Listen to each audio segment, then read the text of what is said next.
Hello everybody. इस episode में हम लोग बात करेंगे हिंदुस्तान कंस्ट्रक्शन कंपनी लिमिटेड के बारे में। देखिए, यहाँ पे लास्ट टाइम जब हम लोगों ने डिस्कशन किया था तो मैंने आपके साथ में कुछ रीजंस को डिस्कस किया था कि यहाँ पर क्यों हिंदुस्तान कंस्ट्रक्शन के अंदर ब्रेकआउट आ रहा है, इन्होंने किस तरीके से अपने प्रोजेक्ट्स को मैनेज किया है एंड यहाँ पर ये जो लास्ट राइट इशू हम लोग को देखने को मिला था ये इस कंपनी के लिए कितना स्ट्रैटेजिक था। ये सब सारी चीजें जो है हम लोगों ने डिस्कस करी थी। देखो, फॉरवर्ड लुकिंग अगर हम लोग एक चीज रियलाइज करते हैं तो यहाँ पर जब भी रेट कट्स मार्केट के अंदर एंटर करते हैं, वो पुल इन होते हैं, तो आप एक चीज रियलाइज करोगे कि इस मार्केट के अंदर और तेजी से ग्रोथ आती है। ऑल्दो यहाँ पर अगर आप देखेंगे तो लास्ट क्वार्टर के रिजल्ट्स इस तरीके से नहीं थे जो हम लोगों ने एक्सपेक्ट किए थे, बट यहाँ पे मार्जिन इंप्रूव हुए कंपनी के and this was a quarter जहाँ पे कंपनी ने एक्चुअली नेट प्रॉफिट बनाया क्योंकि अदर इनकम का कंपोनेंट ज्यादा था यहाँ पर कंपनी का। तो ये एक बड़ा फैक्टर यहाँ पे आपको समझना है कि ये एक अच्छा क्वार्टर था कंपनी के लिए because in terms of money उन्होंने पैसे बना पाए। अब अदर इनकम कहाँ से जनरेट हुई उसके लिए हम लोग को एनुअल रिपोर्ट्स पढ़ना पड़ेगा। यहाँ मैं आपका 1 मिनट लेना चाहूंगा।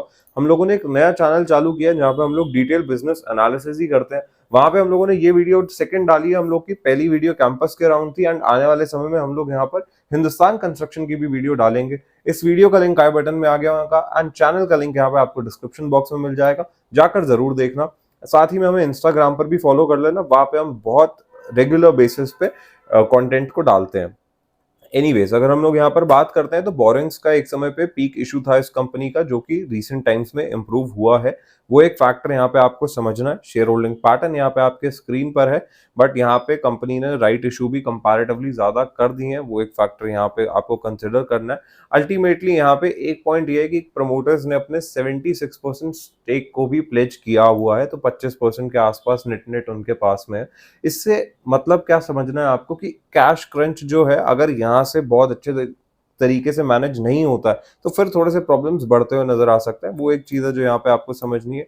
नंदलेस यहाँ पे 6 महीने में 73-74% के ब्रेकआउट्स हमें देखने को मिले हैं जो कि क्वाइट अनयूजुअल है एंड काफी अच्छे हैं। लास्ट टाइम जब हम लोगों ने इनिशियली डिस्कस किया था तो हम लोगों ने डिस्कस किया था कि ये जो जोन है 34 का, यहाँ पे अगर आता है तो हम लोग बाइंग इंड्यूस होते हुए नजर आ सकती है। सेम चीज हुई, वॉल्यूम्स आपके स्क्रीन पर है किस तरीके से आए हैं एंड जब वॉल्यूम्स इस तरीके से आएंगे तो ब्रेकआउट जो है उनकी प्रोबेबिलिटी सस्टेन करने की बढ़ जाती है, जो हमें देखने को मिला। अभी हम लोग बात करें तो एक कंसोलिडेशन जोन हमें यहाँ पर नजर आ रहा है इस पर्टिकुलर बैंड पे जो एंड होता है 52 के अराउंड। 50 यहाँ पे मैं आपके लिए लेवल ही लगा देता हूँ, 51.30 का बैंड है एक्चुअली यहाँ पे अगर हम लोग देखें एंड डाउन साइड पे अगर हम लोग बात करें तो 47.50 का बैंड है। अब आपको एक चीज यहाँ पर इंपॉर्टेंटली क्या समझनी है, देखो जिन लोगों ने प्रीवियसली स्टॉक को लिया इसके अंदर दो बड़े टाइप के ट्रेडर्स ने पार्टिसिपेट किया होगा। इनिशियली उन लोगों ने किया होगा जो सिर्फ मोमेंटम का फायदा उठाते हैं एंड उन्होंने हर एक लेवल पे सेलिंग भी लाई जिसकी वजह से स्टॉक के जो ब्रेकआउट थे परहैप्स कंपैरेटिवली स्लो थे। एक चीज ये है। दूसरी चीज यहाँ पर ये जो दूसरे टाइप के इन्वेस्टर्स हैं उन्होंने एक लॉन्ग टर्म रन देखा होगा इसके अंदर कि चल यार 20-22 रुपए पे कंस्ट्रक्शन की कंपनी मिल रही है जो कि अपने आप को चेंज कर रही है अल्टीमेटली, तो हम लोग थोड़ा सा लेकर देखते हैं। एक दूसरी जो सिनेरियो बना वो ये वाला बना, तो ये एक फैक्टर आपको समझना है। अब जो लोग ऑलरेडी 50-70% के मार्जिन पे बैठे हैं, जिन्होंने 20 रुपए 25 रुपए पे लिया होगा, जो इतने मार्जिन पे हैं, उनको यहाँ पर रश करने का जरूरत नहीं होगा इन टर्म्स ऑफ सेलिंग। तो सेलिंग प्रेशर बिल्ड होगा जिन लोगों ने मोमेंटम के लिए लिया एंड यहाँ पे जब इतने सारे जने एक स्टॉक को कवर करते हैं तो आप एक चीज रियलाइज करोगे कि इस ब्रेकआउट के बाद में भी कवरिंग आई होगी।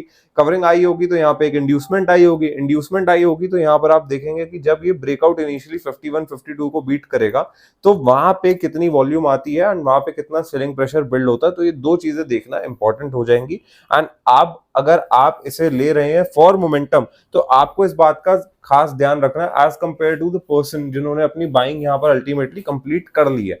तो वो एक फैक्टर यहाँ पे आपको समझना है क्योंकि यहाँ से जो मोमेंटम है वो कितना मिलेगा स्टॉक को, वो समझने वाली बात होगी। बाकी एक क्वेश्चन कॉमन ये आएगा कि नेक्स्ट बैंड क्या रह सकता है। देखो यार, कहना बहुत मुश्किल है इसका नेक्स्ट बैंड क्या रह सकता है, बट इनिशियली 14-15% के बैंड थे जो यहाँ पर हमें देखने को मिले। इससे पहले के अगर हम लोग बैंड की बात करते हैं तो वो ऑलमोस्ट 30-35% का था।